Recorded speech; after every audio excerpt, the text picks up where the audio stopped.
বিশ্বনবী রাসূলুল্লাহ সাল্লাল্লাহু আলাইহি ওয়াসাল্লামকে মক্কার জমিনে থাকতে দেবে না।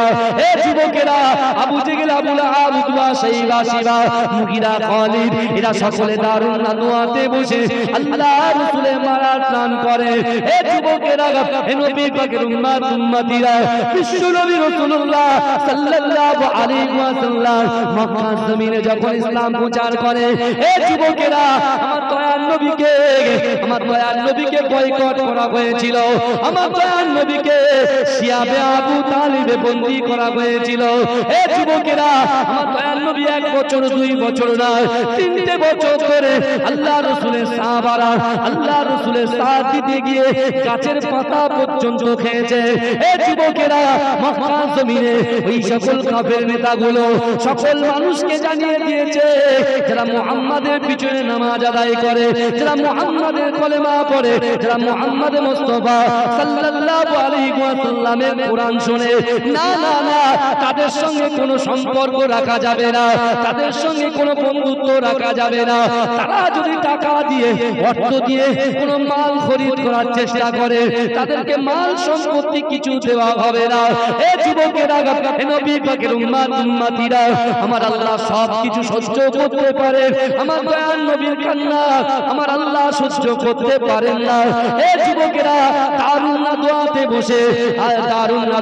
বসে আবু জেহেল, আবু লাহাব, উতবা, শাইবা একটা সুন্দর করে লেটার তৈরি করেছে, একটা আইন তৈরি করেছে। এ যুবকেরা, যে আইনে লেখা আছে মুহাম্মদ রাসূলুল্লাহর সঙ্গে কেউ কোনো কথা বলবে না, তার সঙ্গে কেউ দেখা করবে না, তাকে কেউ অর্থ পয়সা কিছু দেবে না, তার সঙ্গে কেউ বন্ধুত্ব করবে না। এ যুবকেরা, কাবা শরীফের সামনে এমন করে আইনটাকে, এমন করে লেটারটাকে ঝুলিয়ে রেখেছে। এ যুবকেরা, আল্লাহ রাসূলের সাহাবারা কত কষ্ট করেছে।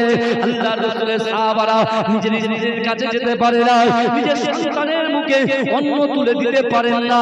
এ যুবকেরা, এমন করে আল্লাহ রাসূলের সাথ দিতে গিয়ে আমাদের মতো গুনাহগার উম্মতিদের হেদায়েতের পথটা দেখানোর জন্য, জান্নাতের রাস্তা দেখানোর জন্য, এ যুবকেরা, হে নবী পাকের উম্মতিরা 3টে বছর ধরে গাছের পাতা ছিঁড়ে ছিঁড়ে খেয়েছে। কিন্তু এ যুবকেরা, আমার দয়াল নবী রাসূলুল্লাহ মা ফাতেমার কথা চিন্তা করতেন না, আমার দয়াল নবী রাসূলুল্লাহ হাসান হুসাইনের কথা চিন্তা করতেন না। এ যুবকেরা, এই সকল ব্যক্তিদের থেকে আমার রাসূলুল্লাহর কাছে তার উম্মত বড় প্রিয়।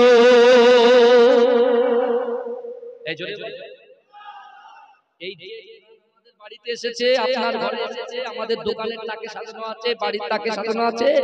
এই কোরআন শোনাচ্ছেন, সাহাবারা যারা শুনলেন তারা সব বয়কট হয়ে গেছে। শিয়াবে আবু তালিবে 3 বছর আটকে রেখেছিল, জেল বন্দী।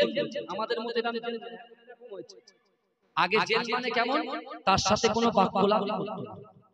ধরুন আমার কাছে টাকা আছে, আমি পাশের গ্রামে ওই দোকানের থেকে একটু বলছি, ভাই 1 কেজি চাল দাও, একটু তেল দাও, একটু লবণ দাও, সঙ্গে সঙ্গে দরজা বন্ধ করে দেওয়া হতো। খাবার ভাই, টাকা থেকে যদি খাবার কেউ না দেয়, ও টাকার কোনো দাম আছে? এই কথা বলেন না। কোন জায়গায় আপনি আপনার এই এলাকায় না অন্য এলাকায় গেলে তাও একই অবস্থা। পুরো মক্কাতে আল্লাহর রাসূলকে বয়কট করে দিলেন। কিসের জন্য?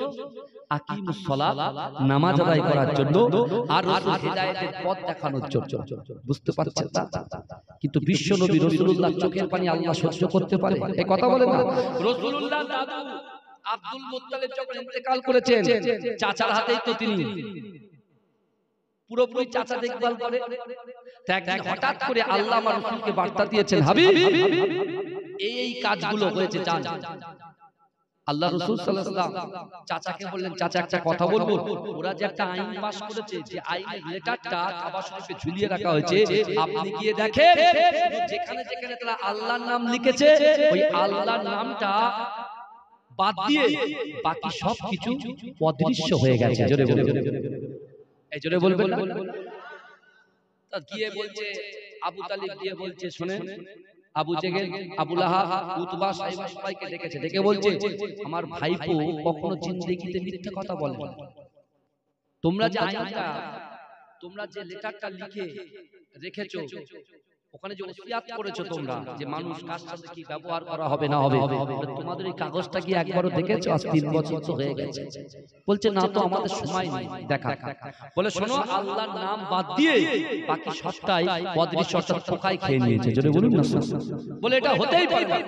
আবু তালিব বলছে শোনো, যদি আমার ভাই মিথ্যা কথা বলে তাহলে তোমরা যা ইচ্ছা তাই করে নিও, আর যদি এটা সত্য হয় তাহলে বয়কট তোমরা তুলে নাও, আমার ভাইপোর বিরুদ্ধাচরণ তোমরা করো, কারণ ও যে কাজটা করছে বারহাক সত্য কাজ করছে। এই জোরে বলবেন না সুবহানাল্লাহ। তা আবু জেহেল একজনকে পাঠিয়েছে, গিয়ে দেখছে সত্যি তাই তো, এই পৃথিবীতে সব ধ্বংস হয়ে যাবে, একমাত্র আমার আল্লাহ থাকবে। জোরে বলে। কাবা শরীফে ওদের যে লেটারটা ছিল, ওই কাবা শরীফের লেটারে আমার আল্লাহর নামগুলোই শুধু বাদ দিয়ে বাদ বাকি সব অদৃশ্য হয়ে গেছে। জোরে বলুন না। আল্লাহর রাসূল সাল্লাল্লাহু আলাইহি ওয়াসাল্লামকে 13 বছর কষ্ট দিয়েছে। কত বছর? 13 বছর। তার ভিতরে উরওয়া ইবনে মাসউদ, কি নাম বললাম? উরওয়া ইবনে মাসউদ। এই যে মক্কাতে বিশাল বড় বড় ওকাজের মেলা হতো, এই ওকাজের মেলাতে তিনি এত সুন্দর শায়রি বলতেন, মানুষ তার শায়রি শুনে এতটাই খুশি হতো, তার হাতে টাকা দিত, টাকা হাদিয়া দিত। সে খুব বিচক্ষণ মানুষ ছিলেন, শিক্ষিত এডুকেটেড পারসন ছিলেন। তা আল্লাহর রাসূল সাল্লাল্লাহু আলাইহি ওয়াসাল্লামকে এরাতে সবাই বলছে আজকে কিন্তু আব্দুল্লাহর বেটা মুহাম্মদকে আমরা দুনিয়া ছাড়া করব। এরকম একটা চিন্তা ভাবনা যখন করেছে, আল্লাহ পাক রব্বুল আলামিন জিবরাইলকে বলছে, জিবরাইলকে গিয়ে বলছে, জিবরাইল যাও আমার হাবিবকে বলো রাসূলুল্লাহকে মদিনায় চলে যেতে বলো। এখানে অনেক ঘটনা আছে, অনেক বড় হাদিস আছে, আমি সেদিকে যাব না, ভালো করে লক্ষ্য করুন। বিশ্বনবী রাসূল সাল্লাল্লাহু আলাইহি ওয়াসাল্লাম মক্কা ছেড়ে চলে আসলেন কোথায়? কথা বলে মদিনা। মক্কা থেকে যখন মদিনা আসলেন, আমার আল্লাহ ইজ্জত দেওয়ার মালিক কে? আমার আল্লাহ ইজ্জত দেওয়ার মালিক কে? আল্লাহ। আর এই কুরআন প্রসার, এই কোরআনটাকে ছড়িয়ে দেওয়ার মালিক হচ্ছেন আমার আল্লাহ। কার দ্বারাই করেছেন? রাসূলুল্লাহর দ্বারাই করেছেন। রাসূলুল্লাহ সাল্লাল্লাহু আলাইহি ওয়াসাল্লাম যখন চলে আসলেন মদিনার জমিনে, আর আল্লাহর রাসূল যখন মক্কাতে দ্বীন প্রচার করেছিলেন এই 13 বছর, এই 13 বছরে দ্বীন প্রচার করে আল্লাহর রাসূলের হাতে হাত দিয়ে কলেমা পড়ে মুসলমান হয়েছিলেন মাত্র 311 জন। এই কতজন? 311 জন। এই 311 জনের ভিতরে অনেকে রাসূলুল্লাহর হাতে কলেমা পড়ে মুসলমান হয়েছে, আবার রাসূলকে বলেছে ইয়া রাসূলুল্লাহ এরা আমার ঘর ভেঙেছে, বাড়ি ভেঙেছে, পুত্রকে মেরেছে, অর্থ সম্পদ নষ্ট করেছে, ইয়া রাসূলুল্লাহ আমি তো এখানে থাকতে পারছি না। কেমন নেতা দেখে? এখনকার নেতারা জেলে জনগণ সামনে থাকে আর পিছনে থাকে নেতা, আর আমার নবী এমন নেতা ছিলেন, তিনি আগিয়ে থাকতেন, জনগণ থাকতেন পিছনে। জোরে বলুন না সুবহানাল্লাহ। জামার পড়ুক রাসূলুল্লাহর উপরে পড়ুক, যেন তার সাহাবাদের উপরে না পড়ুক। রাসূলুল্লাহ এরকম বিশ্ব নেতা, জগৎ নেতা, হায়াতুন নবী, নূর নবী, মুফাখখারে মওজুদা ছিলেন, উম্মতের কান্ডারি। জোরে বলুন না সুবহানাল্লাহ। আমার বাবাজিরা, তা আল্লাহর রাসূল সাল্লাল্লাহু আলাইহি ওয়াসাল্লাম তিনি কি করলেন জানেন? তিনি ওই সকল সাহাবাদেরকে বলেছিলেন, শোনো কিছু মানুষ তোমরা যাও আবুসিনিয়ায় চলে যাও। আবুসিনিয়ার যে রাজা আছে নাজ্জাশ, সে খুব ভালো মানুষ, তার মন খুব সব ভালো, তার কাছে চলে যাও। তা আল্লাহর রাসূল সাল্লাল্লাহু আলাইহি ওয়াসাল্লামের হাতে যারা হাত দিয়ে কলেমা পড়ে মুসলমান হয়েছিলেন, এই সীমিত কথা মুসলমানের ভিতরে আবার 111 জন আবুসিনিয়ায় চলে গেল। এই বুঝতে পেরেছেন? 111 জন যখন আবুসিনিয়ায় চলে গেল, এই মক্কার লোকেরা দেখছে পুরো মক্কা তো যখন লোকজন নেই, সবাই চলে যাচ্ছে, তখন ওরা বলল এটা তো হতে পারে না, যাদের সাথে কালকে বাজার করলাম, বন্ধুত্ব করলাম, একসঙ্গে বসে চা পান করতাম, সবকিছু করতাম, তারা চলে গেল। এখানে দরদ হয়েছে। আবু লাহাব, আবু জেহেল বলছে তাহলে এক কাজ করো, আবুসিনিয়ায় চলে যাও, গিয়ে সেই রাজার জন্য বিশাল বড় একটা উপঢৌকন নিয়ে যাও, উপঢৌকন নিয়ে গিয়ে তাকে দাও আর বলো যে আমার রাজত্ব থেকে তারা এমন করে বিশৃঙ্খলা সৃষ্টি করে আপনার রাজত্বে এসে বসবাস করছে, আপনি কি খোঁজ রাখেন? এই যেই বলেছে, ওখান থেকে আবু জেহেলের নিজের ভাই, আবু জেহেলের নিজের ভাই আর ওমর ইবনে আস, এই দুইজন, পরে ওমর ইবনে আস মুসলমান হয়েছিলেন রাসূলুল্লাহর হাতে হাত দিয়ে। আমর ইবনে আস এরা সবাই গেল কোথায় বলেন? আবু সুফিয়ান। আবু সুফিয়ান রাজাকে ডাকলো, ভাইজান আল্লাহ ইজ্জত নেওয়ার মালিক, ভালো করে বোঝেন। আবু সুফিয়ান রাজাকে যখন বলল একটা উপর একটা সুন্দর দিয়ে বলে ওদেরকে ডাকো, ওরা এসেছে। আর ওদের ভিতরে ছিল আলী হুজুরের ভাই জাফর হুজুর। জোরে বলবেন না সুবহানাল্লাহ?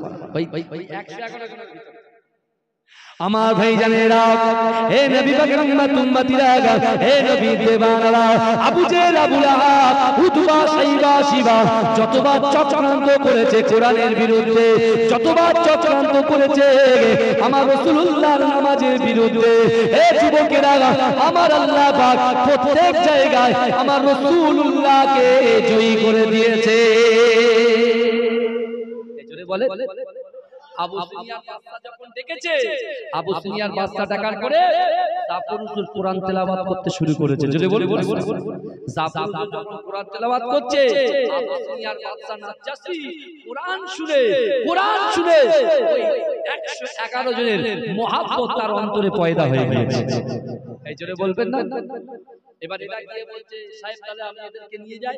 বলে দাঁড়াও, এই নাও তোমার উপলৌক বলে উপরোক্ত তাদের কাছে তাদের ফিরত দিয়ে বলছে, আজ থেকে রাজকীয় সম্মান দিলাম। জোরে বলে কি বললেন আবু সুফিয়ান বাদশা? কি বললেন? যে আজ থেকে আমি আমার রাজকীয়ভাবে সম্মানিত করে এদেরকে রাজদরবারে থাকার পারমিশন দিলাম। জোরে বলে কিসের পাওয়ারে? এই কিসের পাওয়ারে? রাসূলুল্লাহর মুহাব্বত আর কোরআনের পাওয়ারে। জোরে বলুন। এই জোরে বলা যাবে না? দরুদ শরীফ পড়ুন, আল্লাহুম্মা সাল্লি আলা।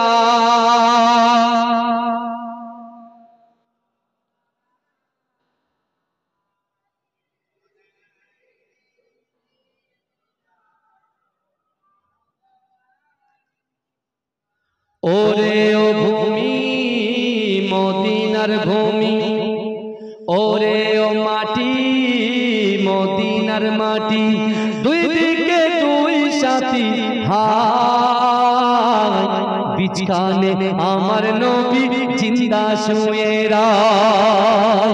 যেতে যদি পারতাম আমি সোনার মদিনায়, সালাম আমি দিতাম গিয়ে নবীজির রওজায়।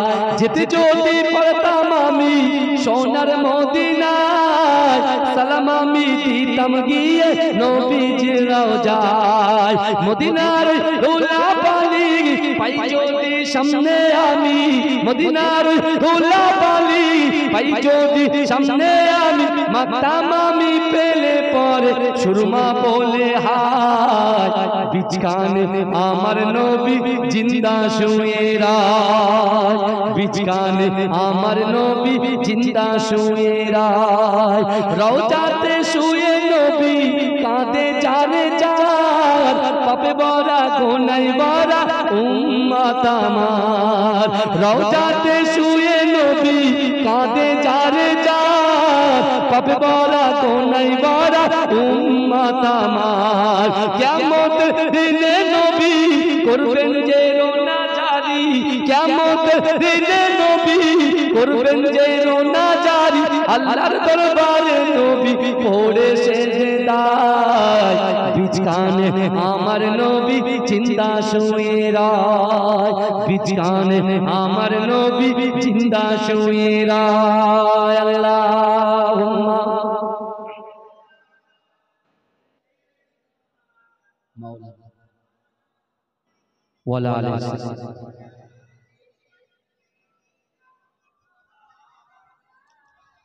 আমার বাবাজিরা ভাইরা, বিশ্বনবী মুস্তাফা সাল্লাল্লাহু আলাইহি ওয়াসাল্লাম মদিনার জমিনে পদার্পণ করলেন। আল্লাহর রাসূল যখন মদিনাতে আসলেন, এ যুবক শুনে, আল্লাহর রাসূল 13 বছর বয়সে, 13 বছরের জিন্দেগিতে মক্কি জীবনে আল্লাহর রাসূলের হাতে হাত দিয়ে 311 জন মুসলমান হয়েছিল। আর রাসূল যখন মদিনাতে ছিলেন মাত্র 8 বছর বয়সে 10,000 সাহাবাদেরকে নিয়ে মক্কাকে পুনরায় দখল করেছিলেন। জোরে বলুন। এই জোরে বলবেন। কিন্তু আল্লাহর রাসূল সাল্লাল্লাহু আলাইহি ওয়াসাল্লাম যেদিনে মদিনায় ঢুকছেন সেদিনে আল্লাহর রাসূলের একজন মস্ত বড় সাহাবা যার নাম হচ্ছে হযরত উবাদা রাদিয়াল্লাহু তাআলা আনহু, তিনি কিন্তু রাসূলুল্লাহর হাতে হাত দিয়ে কলেমা পড়ে মুসলমান হয়েছিলেন। জোরে বলুন না সুবহানাল্লাহ। আল্লাহর রাসূল যখন মদিনা শরীফে এসেছিলেন, আল্লাহর রাসূলের আরেকজন যুবক সাহাবা হযরতে তালহা রাদিয়াল্লাহু তাআলা আনহু, তিনিও রাসূলুল্লাহর হাতে হাত দিয়ে কলেমা পড়ে মুসলমান হয়েছিল। জোরে বলুন না সুবহানাল্লাহ। আল্লাহর রাসূলের আরেকজন সাহাবা হযরত আবু সাঈদ খুদরি রাদিয়াল্লাহু তাআলা আনহু, তিনিও মুসলমান হয়েছিলেন। জোরে বলেন। রাসূলুল্লাহর একটা সাহাবা আছে যে সাহাবার বয়স কিন্তু বলে লেখা আছে 350, আবার কোন কোন কিতাবে লেখা আছে 250। তার নাম হচ্ছে হযরত সালমান ফারসি রাদিয়াল্লাহু তাআলা আনহু। জোরে বলুন না সুবহানাল্লাহ। ইনিও পরে রাসূলুল্লাহর হাতে হাত দিয়ে কলেমা পড়ে মুসলমান হয়েছিলেন। কিন্তু আমার বাবাজিরা ভাইরা, আজকে আপনারা যে এত সুন্দর একটা প্রতিষ্ঠান গড়ে তুলেছেন, আমার রাসূল সাল্লাল্লাহু আলাইহি ওয়াসাল্লাম মদিনাতে এসে আল্লাহর রাসূল একটা প্রতিষ্ঠান তৈরি করেছিল, যেটা হলো মসজিদুন নববী। জোরে বলুন না সুবহানাল্লাহ। এই জোরে বলবেন না? সেই মসজিদে নববীতে আল্লাহর রাসূল সাহাবাদেরকে আস্তে আস্তে দ্বীনের দাওয়াত দিচ্ছেন। আর একদিন হঠাৎ সাহাবাদেরকে ডাকলেন, সাহাবাদেরকে ডেকে ডেকে বসিয়ে বলছি, আমার সাহাবারা, আজকে আমি তোমাদেরকে তিনটে পয়েন্ট, তিনটে জিনিস দেব, সেই তিনটে জিনিস যদি তোমরা আমল করতে পারো, আমি রাসূল বলছি তোমাদের অসম্ভব জিনিসগুলোকে আল্লাহ সম্ভব করে দেবে। এই জোরে বলবেন না? কটা আমল? তিনটা আমল। আমার মা বোনরা ভালো করে শুনেন, তিনটা আমল। অসম্ভব জিনিস যদি সম্ভব করতে চান, আল্লাহ সম্ভব করে দেবে তিনটা আমল যদি আপনি করতে পারেন। আমার রাসূল সাল্লাল্লাহু আলাইহি ওয়াসাল্লাম প্রথমে কোরআনের আয়াত দিলেন, বললেন, ইয়া সাহাবারা, আমার আল্লাহ বলছেন, ইয়া আইয়ুহাল্লাযীনা আমানু তাকুল্লাহ, হে আমার বিশ্বাসী ইমানদার বান্দারা, ওয়াত্তাকুল্লাহ, আমি আল্লাহ, আমাকে ভয় করো। এক আল্লাহর ভয়। দুই, আল্লাহর রাসূল বললেন, কুল তুহিব্বুনাল্লাহ ফাত্তাবিউনি ইউহিব্বুকুমুল্লাহ। এ নবী আপনি বলুন যে আমি আল্লাহ, আমাকে ভালোবাসতে চাই, আমাকে ভালোবাসার আগে যেন আপনাকে ভালোবাসে। তাহলে দ্বিতীয় নম্বর হচ্ছে রাসূলুল্লাহর মহব্বত। আল্লাহ বলছেন, হাবিব, আপনাকে ভালোবাসলে আমি আল্লাহ আপনার উম্মতকে কি জাযা দেব? আমি আল্লাহ তাদের কি পুরস্কার করব, পুরস্কৃত করব? আল্লাহর রাসূল সাল্লাল্লাহু আলাইহি সাল্লামকে জিজ্ঞাসা করে, আল্লাহ কি দেবে? আল্লাহ বলছে, তারা যদি সত্যিকারে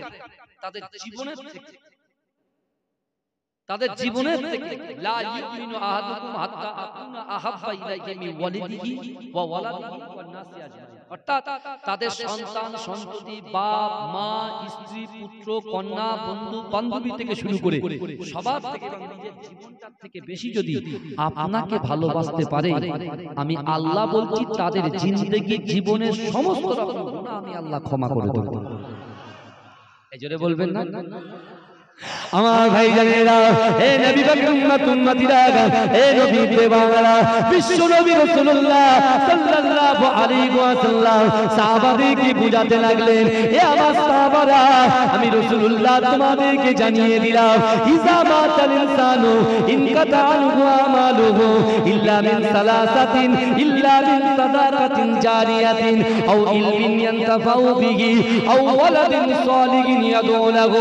হে যুবকেরা, আল্লাহ রাসূল বলেছিলেন, হে আমার সাহাবারা, আমি রাসূলুল্লাহ তোমাদেরকে জানিয়ে দিলাম, ইজা মাতাল ইনসানু, যখন মানুষ মৃত্যুবরণ করবে, মানুষ যখন ইন্তেকাল করবে, মানুষের আমলটা বন্ধ হয়ে যাবে। কিন্তু না না না, আমি রাসূলুল্লাহ তোমাদেরকে জানিয়ে দিলাম, যারা বেঁচে থাকাকালীন যদি যারা তিনটে আমল করবে, আমি রাসূলুল্লাহ বলছি ওই তিনটে আমল করার কারণে আমার আল্লাহ পাক আমার ওই উম্মতিদের কবরে অটোমেটিক সওয়াব পৌঁছে দেবে। রাসূলুল্লাহ এই আলোচনা করছেন মক্কা থেকে আবু জেহেল, আবু লাহাব, উতবা, সাইবা, মুগিরা আমার রাসূলকে তাড়িয়েছিল তো? এই কথা বলেন না? এটা বলে তাড়িয়েছিল, কিন্তু মক্কা থেকে মদিনায় আসার হুকুম ছিল আমার রাসূল, কিন্তু আবু জেহেল, আবু লাহাবের ভয়ে আসে। মাথায় রাখবেন। এই শুনছেন তো আপনারা? তাকবীর দেন তো, নারে তাকবীর। আয়াতটি জোরে নারে তাকবীর। মাসলাকে মুজাদ্দিদ জামান, মুজাদ্দিদ জামানের হক সিলসিলা, বিশ্ব নবী দিবস, বিশ্ব নবী দিবস। আমার রাসূলের চরিত্র, আপনি বলবেন ফুলের থেকেও পবিত্র। আমার রাসূলের চরিত্র, জোরে জোরে আমার রাসূলের চরিত্র নারে তাকবীর। আমার বাবাজিরা ভালো করে বোঝেন, এদিকে বিশ্বনবী রাসূলুল্লাহ যখন মদিনাতে এসে এত সুন্দর সুন্দর বার্তা দিচ্ছেন, আর মক্কাতে রাসূলুল্লাহকে অনেকেই মহব্বত করতেন, কিন্তু আবু জেহেল আবু লাহাব এদের ভয়ে তারা প্রকাশ করতে পারেনি। সেই সকল মানুষগুলো রাসূলুল্লাহর বিয়োগে তারা বলছে আজকে মক্কাতে মারামারি, হানাহানি, কাটাকাটি, একের পর এক মানুষ হত্যা, একের পর এক কুরুচিকর মন্তব্য, একের পর এক ব্যভিচার যখন বেড়ে গেছে, মক্কার যুবকগুলো বলতো হায় হায়, আব্দুল্লাহর বেটা মুহাম্মদ যদি মক্কার জমিনে থাকতো এই মক্কাটা এত অরাজকতা সৃষ্টি হতো না। জোরে বলুন না, মক্কাতে এত সমস্যা হতো না। একদিন আবু লাহাব, আবু জেহেল যা চিন্তা করছে যে এক কাজ করা যাক না, মদিনা তো মুহাম্মদ গেল তো কিছু না বলে চলে গেল, তো একবার যাও তো, একজন যাও গিয়ে দেখে এসো মদিনার আবহাওয়াটা কি আছে, মদিনায় মুহাম্মদ মুস্তাফা কেমন অবস্থায় আছে। এখন আসবে কে? সবাই তো জানে 13 বছর এত জ্বালান জ্বালিয়েছি, আর মদিনাতে গিয়ে শর্ট টাইমে রাসূলুল্লাহর হাতে হাজার হাজার সাহাবারা রাসূলুল্লাহর জন্য জীবন দিতে প্রস্তুত, বুঝতে পারছেন। আর একদিকে আমরা গিয়ে ওখানে খবর নিতে যাই, তা আমাদের ধরে তো কেটে পুরো জমিনে গেড়ে দেবে, এই ভয় করছে, কেউ আসতে চাইছে। শেষ পর্যন্ত এই উরওয়া ইবনে মাসউদ, বুঝতে পেরেছেন, পরে ঈমান এনেছেন, তখন ছিল কাদের সাথে? আবু জেহেল আবু লাহাব। তাহলে হেদায়েত দেওয়ার মালিক কে? আল্লাহ। নিয়ে বসেন যারা নামাজ পড়ি না, রোজা রাখি না, যাকাত দিই না, দান খায়রাত করি না, আল্লাহ বসেছি আপনার কাছে তওবা করছি, কেন আপনি বলেছেন ইয়া আইয়ুহাল্লাযীনা আমানু, হে আমার বিশ্বাসী ইমানদার বান্দারা, তুবু ইলাল্লাহি তাওবাতান নাসুহা, বান্দা তোমরা যদি তওবার মতো তওবা করতে পারো, আমি আল্লাহ তোমাদের পিছনের গুনাহকে ক্ষমা করে দিয়ে তোমাদেরকে আমি আল্লাহ হেদায়েতের পথ দেখিয়ে দেব। এই জোরে বলবেন না? এই উরওয়া ইবনে মাসউদ চিন্তা করছে আমি যদি যাই যে কোনো মুহূর্তে তো আমাকে কতল করতে পারে, শেষ করতে পারে। সবাই বলছে আপনি একটা বিচক্ষণ লোক, অনেকে তো পেটে ঘুষি মারলে ও আ বেরোইল, তুমি তো ফটফট করে বলো, তো যাও। জোর করে উরওয়া ইবনে মাসউদকে পাঠাচ্ছেন। এই শুনছেন তো আপনারা? এই আমার রাসূলুল্লাহর চরিত্র দেখেন। আমরা মানুষের কুরুচিকর মন্তব্য করি, মানুষকে মারতে, মানুষের বিরুদ্ধে বলতে এক সেকেন্ড আমাদের দ্বিধাবোধ করি না। মুখে যেটা আসে, মুখের পয়সা, মুখের কথা বলতে তো খরচা হয় না, সব কিছু বলে দিই, কিন্তু ভাইজান বেরিয়ে যায় তাকে কিন্তু আর ব্যাক করা যায় না। এইজন্য অনেকে বলে ভাই ছড়ির মার যেখানে লাগে, ছড়ির মার যেখানে না লাগে, একটা কথা কিন্তু সে জায়গায় লাগে। কথা ঠিক না? ছড়িটা আপনি মারবেন জোর করে, দুদিন পরে দাগ সরে যাবে, কিন্তু আপনি দিলে যখন আঘাত করবেন ওটা কিন্তু মৃত্যুর আগ পর্যন্ত মনে থাকবে। কথা ঠিক না ভুল? তামাম দিনের ভিতরে উম্মতের আসর পড়েছে, উম্মতের মুহাব্বত ছিল। আল্লাহর রাসূল মুখে উম্মতকে ভালোবাসতেন না, আল্লাহ দিনের ভিতরে উম্মতকে ভালোবাসতেন। তাই তো রাসূল বলেছে যে আল্লাহ প্রত্যেক নবীদের জন্য স্পেশাল একটা করে দোয়া দিয়েছেন, সেই স্পেশাল একটা করে দোয়া সকল নবীরা তাদের উম্মতদের জন্য চেয়ে নিয়েছে। কিন্তু আমি রাসূলুল্লাহ আমার উম্মতকে এত ভালোবাসি, আমার ফাতেমা থেকে, আমার আলী থেকে, আমার হুসাইন থেকে, আমার আলে বাইত থেকে, সব থেকে মুহাব্বত করি। সারা বিশ্বের উম্মত যত আছে তাদেরকে আমি ভালোবাসি, অর্থাৎ তাদের জন্য কিয়ামতের মাঠে এই দোয়াটা আমি আমার উম্মতদের জন্য তুলে রেখেছি। যদি বলে সেই রাসূলকে আমরা মুহাব্বত করতে পারবো না, সেই রাসূলকে আমরা ভালোবাসতে পারবো না, ভালোবাসবো মুখে কেন? আমরা একটু মসজিদে এসে নামাজ আদায় করতে পারবো না, আমরা একটু কোরআন তেলাওয়াত করতে পারবো না, আমরা কি মদ ছাড়তে পারবো না, আমরা কি জুয়া ছাড়তে পারবো না, আমরা কি জিনা ছাড়তে পারবো না, আমরা কি পরকীয়া ছাড়তে পারবো না, আমরা কি গালাত পিকচার, গালাত ভিডিও দেখা ছাড়তে পারবো না? ভাই দারুন নাদওয়াতে রাসূলুল্লাহর হাতে হাত দিয়ে মুসলমান হওয়ার জন্য 3টে বছর বয়কট করেছেন। আল্লাহ আমার রাসূলুল্লাহ আমাদের বাড়িতে বাড়িতে রুজি দিচ্ছেন, তারপরেও দৈনন্দিন এই মোবাইলে গালাত ভিডিও দেখা, পিকচার দেখা, এমন করে বাজে জায়গায় যাওয়া, আপনার লটারি কাটা হারাম, লটারিতে ডুবে থাকা, এই যুবকেরা দয়া করে বলছি, আপনার পীরেরাও লাল বলছি, আমার রাসূল আল্লাহ যেমন দেখছেন আমার রাসূলও কিন্তু দেখছেন, এটা মাথায় রাখবেন। কারণ আল্লাহর রাসূলকে দেখান, রাসূল দেখেন। জোরে বলে জোরে বলা যাবে। আমার ভাইরা, কে আসছেন মক্কা থেকে মদিনায়? উরওয়া ইবনে মাসউদ। আল্লাহর রাসূলকে মদিনাওয়ালারা এত সাপোর্ট করেছিলেন, এত ভালোবেসেছিলেন, তার নিরাপত্তা এত দিয়েছিলেন যে কোন পিন যদি একটা পড়ে সেটাও রাসূলুল্লাহর কানে খবর চলে যেত। জোরে বলবেন না? আমার ভাইজানেরা, হে নবী পাকের উম্মতিরা, হে নবী দেওয়ানেরা, বিশ্ব নবী রাসূলুল্লাহ সাল্লাল্লাহু আলাইহি ওয়াসাল্লাম সাহাবাদের সামনে বার্তা দিচ্ছে, সাহাবাদের সামনে কোরআন তেলাওয়াত করছে, হাদিসের বয়ান করছে। হে যুবকেরা, আমার দয়াল নবী রাসূলুল্লাহ সাল্লাল্লাহু আলাইহি ওয়াসাল্লাম এরা আলোচনা করতে করতে আমার দয়াল নবী হঠাৎ করে চুপ হয়ে যেতেন। আল্লাহ রাসূলের চোখ দিয়ে ঝরঝর ঝরঝর করে পানি বেরোতো। হে যুবকেরা, সাহাবারা জিজ্ঞাসা করতো, ইয়া রাসূলুল্লাহ, ইয়া হাবিবাল্লাহ, বলুন আপনি এমন করে কেন কাঁদেন? ওই সময় দয়াল নবী বলতো, হে আমার সাহাবারা, না না না, আজকে আমার চোখের সামনে কাবা শরীফের কথা মনে পড়ছে, কাবা শরীফের ছবিটা ভেসে উঠছে। না না না, আজকে আমার চোখের সামনে মাকাম ইব্রাহিমের কথা ভেসে ওঠে। হে যুবকেরা, আল্লাহ রাসূল সাল্লাল্লাহু আলাইহি ওয়াসাল্লাম মদিনাতে আছে ঠিকই, আল্লাহ রাসূলের মনটা কাবা শরীফে পড়ে আছে, আল্লাহর ঘরে পড়ে আছে। হে যুবকেরা, হে নবী পাকের উম্মতিরা, ওদিক থেকে মক্কা থেকে উরওয়া ইবনে মাসউদ তিনি এমন করে বয়ে বয়ে মক্কার জমিন থেকে মদিনার জমিনে অগ্রসর হতে লেগেছে। হে যুবকেরা, হে নবী পাকের উম্মতিরা, বিশ্ব নবী রাসূলুল্লাহ সাল্লাল্লাহু আলাইহি ওয়াসাল্লাম মদিনার মসজিদে নববী শরীফে বসে আছেন। আল্লাহ রাসূলের সাহাবারা আল্লাহ রাসূলকে ঘিরে বসে আছে। হে যুবকেরা, একজন সাহাবা ছুটে ছুটে ছুটে ছুটে আল্লাহ রাসূলকে গিয়ে সালাম দিলেন, আসসালামু আলাইকা ইয়া রাসূলুল্লাহ, আসসালামু আলাইকা ইয়া হাবিবাল্লাহ। হে যুবকেরা, আমার দয়াল নবী বলেছিলেন, বাবা কি বাবা তুমি এত হাঁপাচ্ছ কেন, কি হয়েছে? বলছি, ইয়া রাসূলুল্লাহ, হাবিবাল্লাহ, এই মাত্র খবর পেলাম মক্কার জমিন থেকে একজন ব্যক্তি আপনার মদিনায় পদার্পণ করেছে। হে যুবকেরা, আমার দয়াল নবী পিছনের কথা মনে পড়ে গেছে।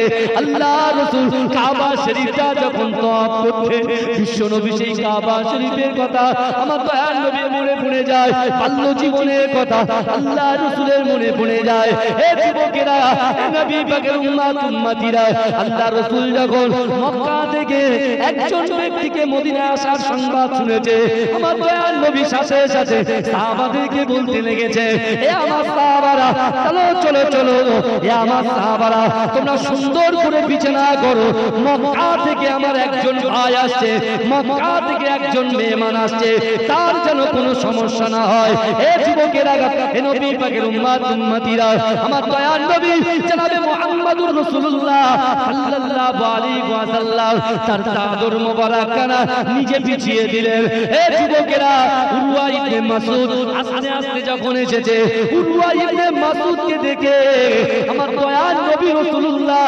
নিজের জায়গা থেকে দাঁড়িয়ে গিয়েছে। জোরে বলবেন না? এই চিৎকার দিয়ে বলবেন না? ওমা আরসালনাকা ইল্লা রাহমাতাল লিল আলামিন। রাসূল যেটাকে না বলতেন সেটা আমাদের জন্য হারাম। রাসূল যেটা না বলে সারা বিশ্বের উম্মতিদের জন্য সেটা হারাম, আর রাসূল যেটা হ্যাঁ বলে সারা বিশ্বের উম্মতিদের জন্য ওটা হালাল। জোরে বলুন, এই জোরে বলবেন। আমার ভাইজানেরা, হে নবী পাকের উম্মতিরা, হে নবী দেওয়ানারা, ভালো করে বোঝার চেষ্টা করেন। উরওয়া ইবনে মাসউদ মনে মনে চিন্তা করে, না না না, সর্বনাশ সর্বনাশ, কেন আমি মুহাম্মাদের বিরুদ্ধে গিয়েছিলাম, কেন আমি মুহাম্মাদের বিরোধিতা করেছিলাম। আবু জেহেল, আবু লাহাব, আবু সুফিয়ান এরা মুহাম্মাদকে তো চিনতে পারলো না। না না না না না, মদিনা শরীফের মানুষ তো মুহাম্মদ রাসূলুল্লাহকে পেয়ে ধন্য হয়ে গিয়েছে। এ যুবকেরা, উরওয়া ইবনে মাসউদ মনে মনে মনে মনে বড্ড উত্তপ্ত হয়েছে, মনে মনে কষ্ট পাচ্ছে। তিনি দেখে চিন্তা করছে, হায় হায়, যেখানে আমাকে লাঞ্ছিত করার কথা, যেখানে আমাকে অপমানিত করার কথা, যেখানে আমাকে কুরুচিকর মন্তব্য করার কথা, কিন্তু না না না, মুহাম্মদুর রাসূলুল্লাহ উরওয়া ইবনে মাসউদকে বুকে জড়িয়ে ধরে তিনি জিজ্ঞাসা করছেন, আবু জেহেল কেমন আছে, আবু লাহাব কেমন আছে, উতবা কেমন আছে, সাইবা কেমন আছে, সিবা কেমন আছে, আবু সুফিয়ান কেমন আছে। এ যুবকেরা, আমার রাসূলুল্লাহর এই ব্যবহার দেখে উরওয়া ইবনে মাসউদ অঝর নয়নে ঝরঝর ঝরঝর করে কাঁদতে লেগেছে। এ যুবকেরা, হে নবী পাকের উম্মতিরা, উরওয়া ইবনে মাসউদ আমার রাসূলুল্লাহ হাতটা মজবুত করে ধরে আল্লাহর রাসূলের সামনে যখন কাঁদছে, আল্লাহর রাসূল জিজ্ঞাসা করে, ও উরওয়া ইবনে মাসউদ, আপনি কেন কাঁদেন? বলছেন, না না না, মক্কার 13টা বছর আপনাকে কষ্ট দিয়েছি, আপনাকে লাঞ্ছিত করেছি, অপমান করেছি, এমন করে উটের ভুঁড়ি পর্যন্ত চাপিয়ে দিয়েছি, কিন্তু না না না, আপনি তো উম্মত বিনে থাকতে পারেন না। যদি বলে আপনি তো উম্মত ছাড়া কিছু বোঝে না, আপনার ব্যবহারে আপনার জন্য জীবন দিতে প্রস্তুত। যেই আল্লাহর রাসূলের হাত ধরে টানছে, একজন সাহাবা তরোয়াল বের করেছে, এই সাবধান, তুই মক্কার জমিন পাওনি, এটা মদিনার জমিন। অর্থাৎ আল্লাহর রাসূল সাল্লাল্লাহু আলাইহি ওয়াসাল্লাম বড় কষ্ট করে মেহনত করে মদিনাতে এসে আমরা ইসলামের আলোর ছায়াতলে আমরা এসে পৌঁছেছি। জোরে বলেন। উরওয়া ইবনে মাসউদ রাসূলুল্লাহ হাতটা ধরে বলছেন, মুহাম্মদ মুস্তাফা, আমি তোমার হাতে হাত দিয়ে এক্ষুনি কলেমা পড়ে মুসলমান হতে চাই। জোরে বলবেন না? উরওয়া ইবনে মাসউদ রাসূলুল্লাহর ব্যবহার থেকে উরওয়া ইবনে মাসউদ নিজে নিজে রিয়েলাইজ করছে, চিন্তা করছে, যাকে 13 বছর কষ্ট দিলাম, সেই ব্যক্তি 13 বছর পর আমি চিন্তা করছি, ভয়ে আসছিলাম না, আমি চিন্তা করছি কি হয় যদি আমাকে কতল করে শেষ করে দেয়, মেরে দেয়, তখন আমি যাব কোথায়? কারণ রাসূলুল্লাহ যখন এক একজন সাহাবাকে মক্কা থেকে মদিনায় আর মক্কা থেকে আবু সুফিয়ায় পাঠাচ্ছিল, তার ভিতরে একমাত্র একজন সাহাবা যে প্রকাশ্যে, অনেকে গোপনে গোপনে গেছে, আর একজনই সাহাবা যার নাম হযরত আমিরুল মুমিনিন হযরত ওমর ফারুক রাদিয়াল্লাহু তাআলা আনহু। তিনি যখন মক্কা ছেড়ে বার হচ্ছেন হিজরত করতে, তরোয়ালটা বার করে বলছে, মক্কার মানুষেরা, আবু জেহেল, আবু লাহাব, আবু সুফিয়ান, তোমরা যদি তোমার স্বামী, তোমরা যদি তোমার স্ত্রী, তোমাদের সন্তানের থেকে বিচ্ছিন্ন হতে চাও, তাহলে তোমরা আমার সামনে এসো। দেখি কে বিধবা হতে চায় আমার সামনে এসো, কেউ স্বামী হারা, স্ত্রী হারা হতে চায় আমার সামনে এসো। আহা, তার ঈমান দেখে মক্কার এত বড় লিডারদের একটু পরিমাণ ক্ষমতা হলো না যে ওমর হুজুরকে আটকানোর। জোরে বলুন না স্যার। সেই ওমরের কথা চিন্তা করছে কে? উরওয়া ইবনে মাসউদ। কিন্তু আল্লাহর রাসূল সবার রাগকে একদম অন্তর থেকে, অন্তরটাকে কালো অন্তর, শক্ত অন্তরগুলো আল্লাহর রাসূলের ছোঁয়া পেয়ে পুরো নরম হয়ে গেছে। জোরে বলুন না। উরওয়া ইবনে মাসউদ দেখছে আল্লাহর রাসূল সাল্লাল্লাহু আলাইহি ওয়াসাল্লামের দরবারে একজন ইহুদি এসেছেন। কে এসেছেন? ইহুদি এসেছেন। সে বলছে, শোনো, আমি আপনার হাতে কলেমা পড়তে আসিনি, আপনার হাতে ঈমান কবুল করতে আসিনি, আমি এসেছি আপনার কাছে কিছু নিতে এসেছি। আর শুনেন, আমার বিশ্বাস যে মুহাম্মদ মুস্তাফা সাল্লাল্লাহু আলাইহি ওয়াসাল্লামের দরবারে যে আসে সে কখনো খালি হাতে ফেরে না। জোরে বলে। একজন ইহুদি বলছে যে মুহাম্মাদের দরবারে আসলে খালি হাতে ফেরে না। আর আজকে আমরা যারা আল্লাহর ঘরে বসেছি, রাসূলুল্লাহর মহব্বতে বসেছি, আমার রাসূল আছেন মদিনায়, এখানে কতবার দরুদ পড়েছি, সালাম পড়েছি, আল্লাহর ফেরেশতারা দরুদ সালাম রাসূলুল্লাহর মদিনায় পৌঁছে দিয়েছে। জোরে বলুন। আমরা বসে আছি এখানে, কিন্তু আমাদের খবর কিন্তু মদিনা শরীফে আছে।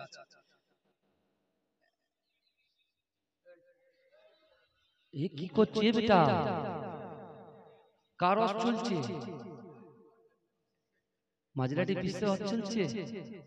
মাশাআল্লাহ, আল্লাহ কবুল করেন। দরুদ শরীফ পড়ুন। আল্লাহুম্মা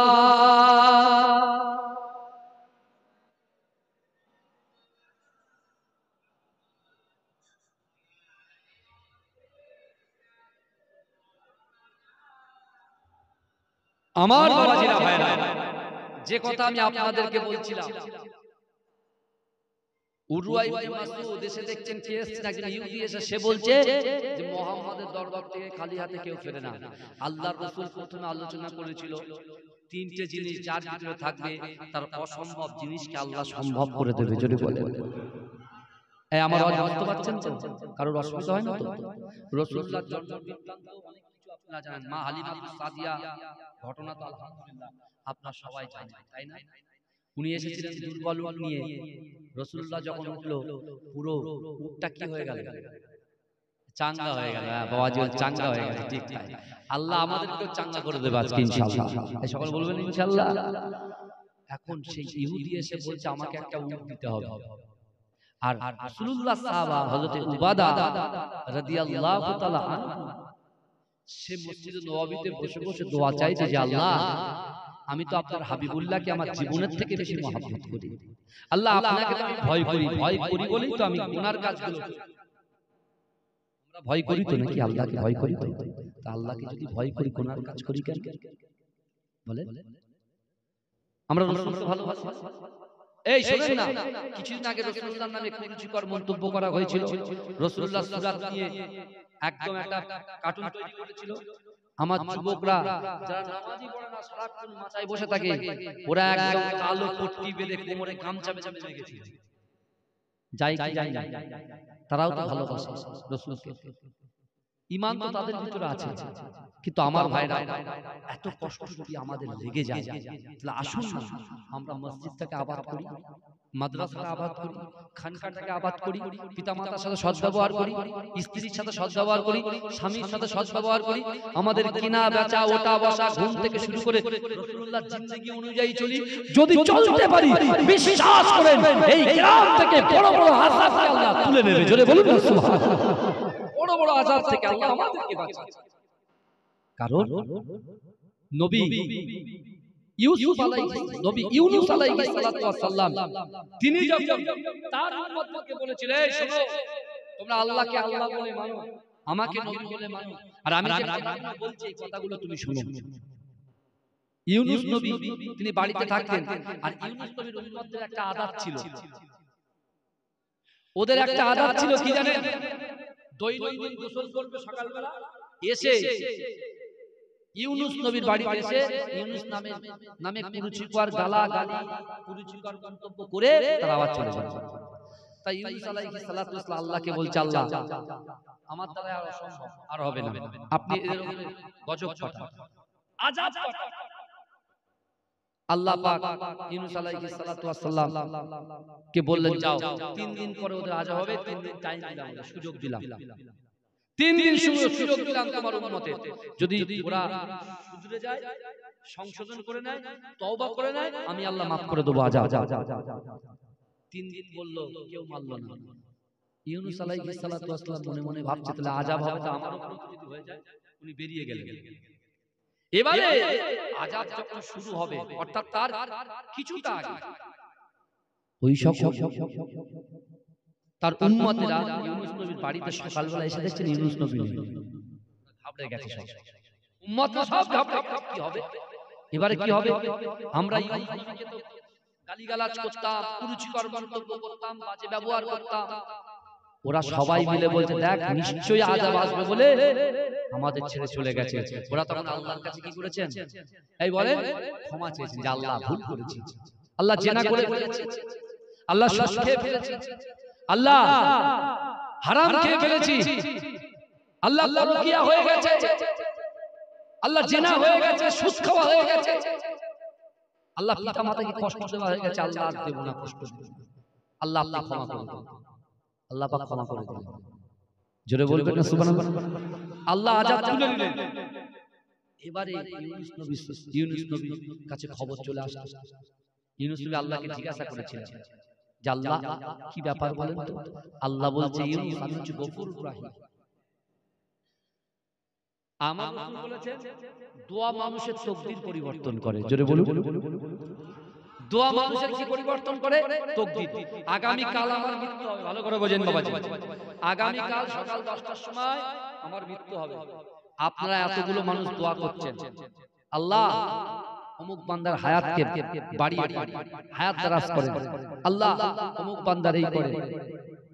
আপনাদের দোয়াটা যদি কবুল হয়ে যায়, আমার আগামীকাল 10টা যে মৃত্যুর ডেটটা ছিল, আল্লাহ যদি চায় আরো 20 বছর বাড়িয়ে দেবে। জোরে বলে সবার ক্ষেত্রে। আমি আমার নাম নিয়ে বলছি, অনেকে বলে হুজুর আপনি আপনার নাম নিয়ে বলবেন, তাহলে আপনার গায়ে লাগবে আর মানুষের গায়ে লাগলে অনেকে।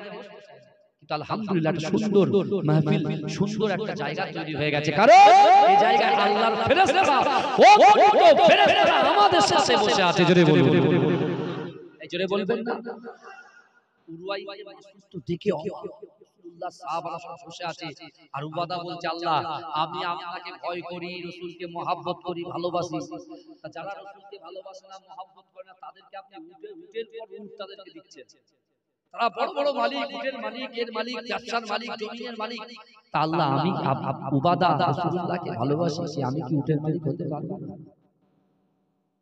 আমার ভাইজানেরা, হে নবী পাকের উম্মতিরা, হে নবী দেবানারা, বিশ্ব নবী রাসূলুল্লাহ ওই মুহাব্বতের সাহাবা হযরত উবাদা রাদিয়াল্লাহু তাআলা আনহু আল্লাহর কাছে মসজিদে নববী শরীফে আল্লাহকে বলেছেন, আল্লাহ আমি উবাদা আপনাকে ভয় করি, আপনার রাসূলকে মুহাব্বত করি, নামাজের পাটিতে বসে বসে আপনার কাছে দোয়া চাই, ওগো রব্বুল আলামিন আল্লাহ আপনি কি আমার উটের মালিক করে দিতে পারেন না? এ যুবকেরা, হে নবী পাকের উম্মতিরা, কিছুদিন পরে দেখতে পাওয়া যায় আমার আল্লাহ পাক আমার দয়ার নবীর কদমের ওসিলায়, আমার দয়ার নবীর মুহাব্বতের ওসিলায় আমার আল্লাহ পাক ওই উবাদাকে 4টে উটের মালিক করে দিয়েছিলেন। জোরে বলে, উটের মালিক হয়েছে রাসূলুল্লাহকে সুসংবাদ দিতে এসেছে উবাদা ওই মজলিসে। আর এসে একজন ইহুদি বলছে যে আমাকে একটা উট দিতে হবে, কারণ আমাদের দরবার থেকে কেউ খালি হাতে ফেরে না, আল্লাহর রাসূলের চোখের পানি। আমার ভাইজানেরা, হে নবী পাকের উম্মতিরা, হে নবী দেবানারা, রাসূলকে মুখে মুহাব্বত করলে হবে না, অন্তরে মুহাব্বত করতে হবে। হে যুবকেরা, হে নবী পাকের উম্মতিরা, বিশ্ব নবী রাসূলুল্লাহ সাল্লাল্লাহু আলাইহি ওয়াসাল্লাম ওজান নয়নে কাঁদছেন, উবাদা পাশে দাঁড়িয়ে আছে, মনে মনে চিন্তা করে কাল কিয়ামতের মাঠেতে, কাল হাসরের মাঠেতে আল্লাহর কাছে তারাজ্জু থাকবে, আল্লাহর কাছে মিজানের পাল্লা থাকবে। আমার আল্লাহ জিজ্ঞাসা করবে, ও বান্দা তোমরা কি নিয়ে এসেছো, কি করেছো, হিসাব দাও। হে যুবকেরা, হে নবী পাকের উম্মতিরা, উবাদা চিন্তা করে, আমার আল্লাহ বলে বান্দা ও হুয়া মাকুম আইনামা কুনতুম, আমার আল্লাহ বলে বান্দা তোমরা যেখানে আমি আল্লাহ সেখানে। হে যুবকেরা, উবাদা মনে মনে চিন্তা করে, আমি তো রাসূলুল্লাহকে মুহাব্বত করি, ভালোবাসি, আল্লাহর রাসূলের চোখে পানি, আল্লাহর রাসূল এত কান্না কাঁদবে, আর ইহুদির কাছে রাসূলুল্লাহ ছোট হয়ে যাবে, আল্লাহর রাসূলের দরবার থেকে ইহুদি খালি হাতে ফিরে যাবে, আমি উবাদা সহ্য করতে পারবো না।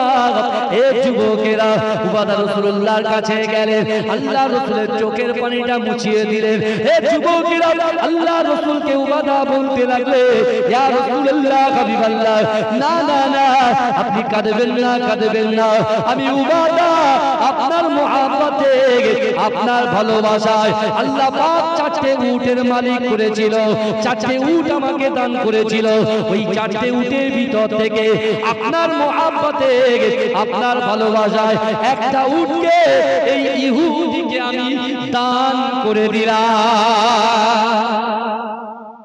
জোরে বলুন, ইয়া রাসূলুল্লাহ, এই 4টে উটের ভিতর থেকে একটা উটকে আপনার মুহাব্বতে আমি দান করে দিলাম। জোরে বলুন। আচ্ছা, উবাদা উট দান করলেন কাকে? মুসলমান না ইহুদিকে?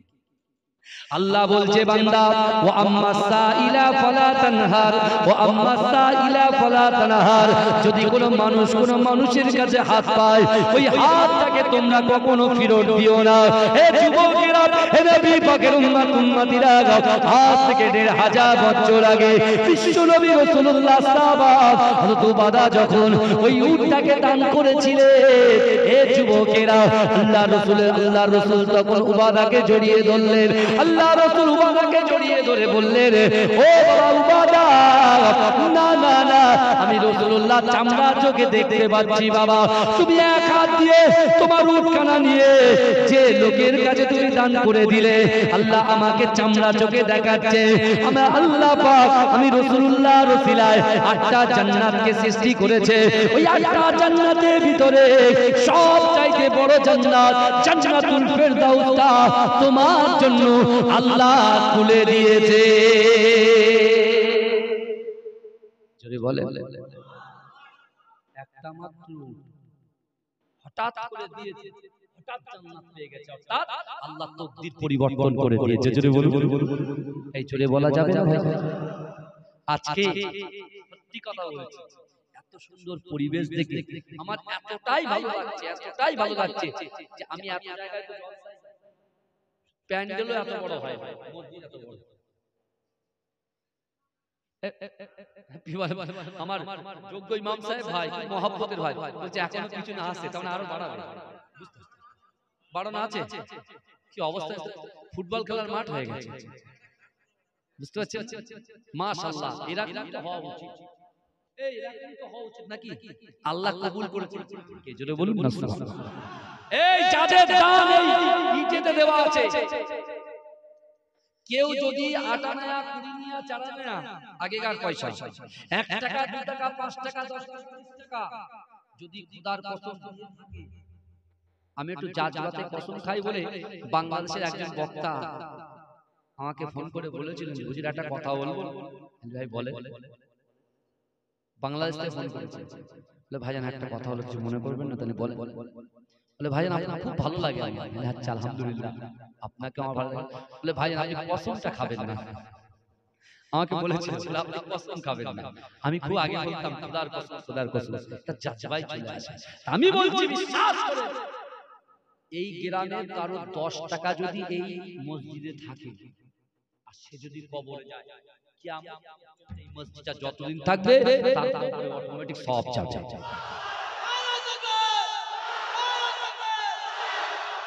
আমার ভাইরা বিশ্বাস করে, এর নাম হচ্ছে সাদকায়ে জারিয়া।